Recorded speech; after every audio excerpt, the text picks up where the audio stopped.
नमस्कार अनि हार्दिक स्वागत छ मेरा प्रिय विद्यार्थी भाइ बहिनीहरूलाई नेपाली कक्षामा। म तपाईहरूकै नेपाली शिक्षिका रमा जैसी उपस्थित भइसकेकी छु। विद्यार्थी भाइ बहिनीहरू, आज हामी विषय नेपाली कक्षा 5 शीर्षक जनकपुर धाम विधा प्रबन्ध पाठ 12 पढ्दैछौँ। सबैभन्दा पहिला हामी शीर्षकमा छलफल गर्छौँ। शीर्षक 2 शब्दले बनेको छ, जनकपुर धाम। विद्यार्थी भाइ बहिनीहरू, जनकपुर धाम हिन्दूहरूको पवित्र धार्मिक स्थलको रूपमा चिनिँदै आएको छ। हजुरहरू जनकपुर धाम जानुभएको पनि छ होला। जनकपुर धाम शीर्षकमा रहेका कठिन शब्दहरू हजुरहरूले आफ्नो कापीमा टिप्नुहोला। हजुरहरूले यो पाठ शुद्धसँग उच्चारण गरेर पढ्ने प्रयास पनि गर्नुहोला। विद्यार्थी भाइ बहिनीहरू, पाठ अब यसरी सुरु हुन्छ। संसारका हरेक ठाउँको बेग्ला बेग्लै नाम हुन्छ। हजुरहरूलाई पनि थाहा छ, संसारका हरेक ठाउँको नाम चाहिँ छुट्टा छुट्टै हुने गर्दछन्।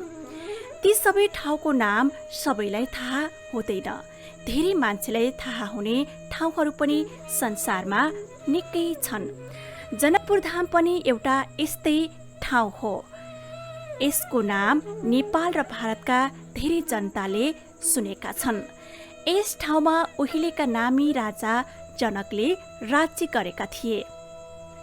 विदेह शिरध्वज राजा जनकले राज्य गरेकै हुनाले यसको नाउँ जनकपुर रहेको हो।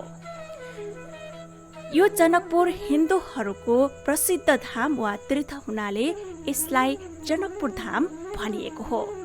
यो जनकपुर धाम नेपालको पूर्वी तराईको धनुषा जिल्लामा पर्दछ। विद्यार्थी भाइ बहिनीहरू, यस अनुच्छेदबाट हामी के बुझ्न सक्छौँ भने हामीले चाहिँ संसारका धेरै ठाउँको नाम जान्न सक्दैनौँ। कतिपय मानिसहरूलाई चाहिँ धेरै ठाउँको नाम थाहा पनि हुन सक्छ। जनकपुर धाम नेपाल र भारतका धेरै जनताले सुनेको नाम हो। यहाँ चाहिँ विदेह शिरध्वज राजा जनकले राज्य गरेको हुनाले यस ठाउँको नाम जनकपुर रहेको हो। जनकपुर धाम हिन्दूहरूको प्रसिद्ध धामको रूपमा चिनिँदै आएको छ। यो नेपालको पूर्वी तराईको धनुषा जिल्लामा पर्दछ। जनकपुरको पुरानो नाउँ मिथिला हो। जनकपुर प्राचीन मिथिला राज्यको राजधानी हो। यो नगर पुरानो ढङ्गको दुर्ग वा किल्ला पनि थियो। यहाँ दुर्ग वा किल्लाका रूपमा ठुला ठुला पोखरी र जङ्गल पनि थिए भनिन्छ। यस दुर्गका चारैतिर शिलानाथ, कपिलेश्वर, कुपेश्वर, कल्याणेश्वर, जलेश्वर, छिरेश्वर र मिथिलेश्वरका मन्दिर छन्। यी सबैका शिवलिङ्ग छन्। यी सबैमा शिवलिङ्ग छन् र यिनीहरू नै ओहिलेको जनकपुर दुर्गका रक्षक थिए। यस अनुच्छेदबाट हामीले के बुझ्न सक्छौँ भने जनकपुरको पुरानो नाउँ चाहिँ मिथिला हो। जनकपुर प्राचीन मिथिला राज्यको राजधानी पनि थियो। यहाँ चाहिँ दुर्ग वा किल्लाका रूपमा ठुला ठुला पोखरी र जङ्गलहरू थिए भनिन्छ। यहाँ चाहिँ थुप्रै मन्दिरहरू पनि रहेका थिए। शिलानाथ, कपिलेश्वर, कुपेश्वर, कल्याणेश्वर, जलेश्वर, छिरेश्वर, मिथिलेश्वर जस्ता मन्दिरहरू यहाँ रहेका थिए। मिथिला वा जनकपुरका पुराना राजा विदेह जनक बडा प्रतापी थिए। उनी बडा विद्वान र ज्ञानी थिए। उनलाई राजर्षि पनि भनिन्छ। उनको नाम र कीर्ति चारैतिर फैलिएको थियो। राजा जनकका असल कामले गर्दा अरू ऋषिमुनिहरूले पनि जनकपुर नजिकै आफ्ना आश्रम बसाएका थिए। विश्वामित्र, गौतम र याज्ञवल्क्य मुनिका पवित्र आश्रम मिथिला राज्य वा राजधानी जनकपुरकै वरिपरि थिए। विद्यार्थी भाइ बहिनीहरू, यस अनुच्छेदबाट हामी के बुझ्न सक्छौँ भने मिथिला वा जनकपुरका पुराना राजा विदेह जनक बडा प्रतापी थिए। प्रतापी शब्दको अर्थ हुन्छ प्रशस्त बल भएको, प्रभाव र बुद्धि भएकालाई हामी प्रतापी भन्दछौँ। उनी चाहिँ ठुला विद्वान र ज्ञानी पनि थिए। उनलाई चाहिँ हामी राजसी पनि भन्दछौँ। उनको नाम र कृति चारैतिर फैलिएको थियो। राजा जनकका असल कामले चाहिँ अरू ऋषिमुनिहरू चाहिँ जनकपुर नजिकै आफ्ना आश्रम बनाएर बसेका थिए। उहिले भारतवर्षमा महाभारतको ठुलो लडाईँ भयो।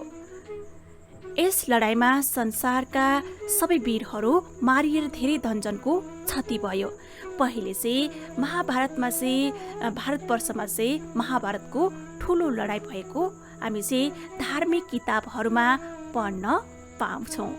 त्यस लडाईँमा चाहिँ संसारका धेरै वीरहरू मारिएको र धनजनको क्षति भएको पनि हामीले सुन्न पाउँछौँ। महाभारतको लडाईँपछि संसारका केही ठाउँ उजाड भए र बिस्तारै पुरिँदै गए। त्यहाँ सुनसान जस्तै भयो। जनकपुर पनि महाभारतको लडाईँपछि ध्वस्त भएको थियो। त्यहाँका सहर, मन्दिर र आश्रमहरू पनि पुरिएका थिए। धेरै समयपछि जनकपुरमा चतुर्भुजगिरी र सुरकिशोर नामका दुई महन्त भए। यी दुईजनाले एउटा अक्षय वट वृक्ष मुनि श्रीराम पञ्चायतनको मूर्ति रहेको सपना देखे। त्यस सपनामा नै उनीहरूले त्यस मूर्ति बाहिर निकाल्ने आदेश पाए। विद्यार्थी भाइ बहिनीहरू, यस अनुच्छेदबाट हामीले के बुझ्न सक्छौँ भने उहिले चाहिँ भारतवर्षमा महाभारतको ठुलो लडाईँ भयो। यस लडाईँमा चाहिँ संसारका धेरै वीरहरू मारिए र त्यति बेला चाहिँ धेरै धनजनको पनि क्षति भएको पाइन्छ। महाभारतको लडाईँपछि चाहिँ संसारमा केही ठाउँहरू चाहिँ उजाड भए, बिस्तारै पुरिँदै गए र सुनसान जस्तै भयो। जनकपुर पनि त्यति बेला महाभारतको लडाईँपछि ध्वस्त भएको थियो। त्यहाँका सहर, मन्दिर र आश्रमहरू पनि पुरिएका थिए। धेरै पछि चाहिँ जनकपुरमा चाहिँ चतुर्भुजगिरी र सुरकिशोर नामका चाहिँ दुई महन्त भएको पाइन्छ। उनीहरूले चाहिँ एउटा वट वृक्ष मुनि चाहिँ श्रीराम पञ्चायतनको मूर्ति रहेको एक दिन सपना देख्छन्। त्यस सपनामा चाहिँ उनीहरूले त्यो मूर्ति बाहिर निकाल्ने आदेश पनि पाउँछन्। चतुर्भुजगिरी र सुरकिशोरले अक्षय वट वृक्ष भने विशाल रुखका मुनिबाट श्रीराम पञ्चायतनको मूर्ति भेट्टाए। उनीहरूले चाहिँ चतुर्भुजगिरी र सुरकिशोरले चाहिँ अक्षय वट वृक्ष भनिने विशाल रुखका मुनिबाट चाहिँ श्रीराम पञ्चायतनको मूर्ति भेट्टाए। त्यसपछि उनीहरूले जनकपुरमा श्रीराम मन्दिरको स्थापना गरे। त्यसपछि उनीहरूले जनकपुरको पुरानो महिमा देखाई जनकपुर धामलाई प्रसिद्ध तुल्याए। यसरी पछिका युगमा जनकपुरलाई जगाउने व्यक्ति चतुर्भुजगिरी र सुरकिशोर नामका दुई महन्त नै मानिन्छन्। विद्यार्थी भाइ बहिनीहरू, यस अनुच्छेदबाट हामीले के बुझ्न सक्छौँ भने चतुर्भुजगिरी र सुरकिशोरले अक्षय वट वृक्ष भनिने एउटा विशाल रुखमुनिबाट चाहिँ श्रीराम पञ्चायतनको मूर्ति भेट्टाउँछन्। यहाँनिर वट वृक्ष भन्ने शब्द आएको छ। यसको अर्थ हुन्छ वटको रुख। त्यसपछि उनीहरूले चाहिँ जनकपुरमा श्रीरामको मन्दिरको चाहिँ स्थापना गर्छन्। त्यसपछि उनीहरूले जनकपुरको पुरानो महिमा देखाई जनकपुर धामलाई चाहिँ प्रसिद्ध तुल्याउने काम गर्छन्। यहाँनिर प्रसिद्ध शब्द आएको छ। यसको अर्थ हुन्छ नाम चलेको अनि विख्यात भन्ने बुझिन्छ। यसरी पछिका युगमा जनकपुरलाई जगाउने व्यक्ति चतुर्भुजगिरी र सुरकिशोर नामका दुईजना महन्त नै मानिन्छन्। विद्यार्थी भाइ बहिनीहरू, यो पाठ हामीले चाहिँ केही अनुच्छेद चाहिँ पढेर सिद्ध्याएका छौँ। अब हामी यस पाठमा रहेका कठिन शब्दको अर्थमा छलफल गर्छौँ। यहाँनिर कृति भन्ने शब्द आएको छ। यसको अर्थ हुन्छ नाम, यस। त्यसै गरी क्षति शब्दको अर्थ हुन्छ नाश अथवा नोक्सान। दुर्ग शब्दको अर्थ हुन्छ किल्ला, गढ। त्यसै गरी पर्व शब्दको अर्थ हुन्छ चाड, धर्मका दृष्टिले खास तिथि वा दिन भन्ने बुझिन्छ। त्यसै गरी प्रतापी शब्द आएको छ। प्रतापी शब्दको अर्थ हुन्छ प्रशस्त बल, प्रभाव र बुद्धि भएका। प्रसिद्ध शब्दको अर्थ हुन्छ नाम चलेको, कहलाएको, नामुद, विख्यात।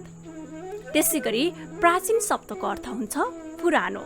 रक्षक शब्दको अर्थ हुन्छ रक्षा गर्ने। वट वृक्ष शब्दको अर्थ हुन्छ वरको रोग। विद्यार्थी भाइ बहिनीहरू, जनकपुर धाम शीर्षकको केही अनुच्छेदहरू चाहिँ आज हामीले पढ्यौँ र यस पाठमा रहेका कठिन शब्दको अर्थमा पनि छलफल गर्यौँ। बाँकी रहेका केही अनुच्छेदमा चाहिँ हामी अर्को भिडियोमा यसरी नै छलफल गर्ने नै छौँ। आजलाई हामी यति नै गर्छौँ। हवस् त, नमस्कार।